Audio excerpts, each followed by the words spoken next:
आरामदायी जीवन जगण्यासाठी किंवा आरामदायी जीवनासाठी जे काय ऐकायला मिळतं आरामदायक, मला प्रॉब्लेम नको, दुःख नको, आशीर्वाद आशीर्वाद आशीर्वाद, छळ संकट नाही नाही नाही, ते आपल्यासाठी, ते सैतानच आहे, घेऊन जातो.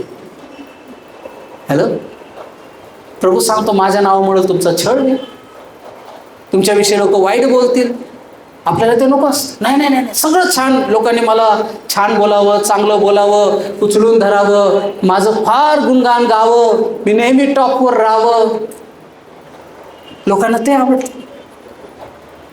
आणि तशाच भविष्यवाण्या पण ऐकायला आवडतात. हॅलो, बरोबर आहे ना? हे सध्याची परिस्थिती आहे.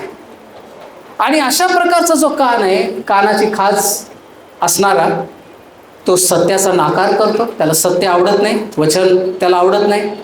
त्याच्यानंतर जे स्वार्थ किंवा स्वतःच्या आरामासाठी, चैनीसाठी आहे, चांगल्या गोष्टी, जे काही तुम्हाला हवं आहे, आपल्याला हवं आहे, तसं बोलणारा व्यक्ती किंवा ते वचन आम्हाला आवडतं.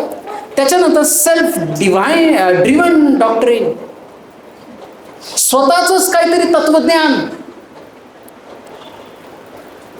त्यामध्ये असतं, स्वतःच काहीतरी तत्वज्ञान, काहीतरी कुठंतरी एखादं वचन घ्यायचं आणि त्याचा विपर्यास करायचा, ट्विस्ट करायचं, है ना?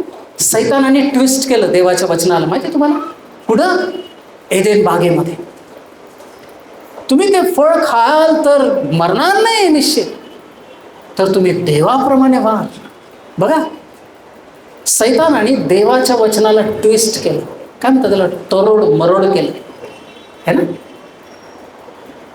आणि सैतानाचं एक काम आहे, तो वचनामध्ये ट्विस्ट करतो, वचनाला ट्विस्ट करतो, तरोड मरोड करतो, आणि जे काही त्याच्या स्वार्थाचं आहे ते त्याच्यामध्ये पेरतो, आणि मग काहीतरी भेसळ करून तो लोकांपर्यंत ते आला.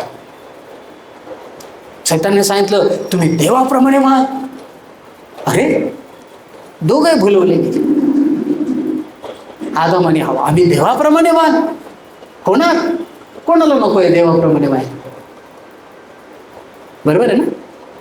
निश्चित देवाला पण वाटतं त्याच्या लोकांनी येशू सारखं व्हावं, पण असं नाही आज्ञा तोडून, आज्ञा पालन करून आम्ही देवासारखं व्हावं. पहिला आदाम त्याने आज्ञा मोडली, दुसरा आदाम त्याने आज्ञा पालन केलं. प्रभूची इच्छा आहे की आम्ही आज्ञा पालन करून देवाचं लेकरं बनावं.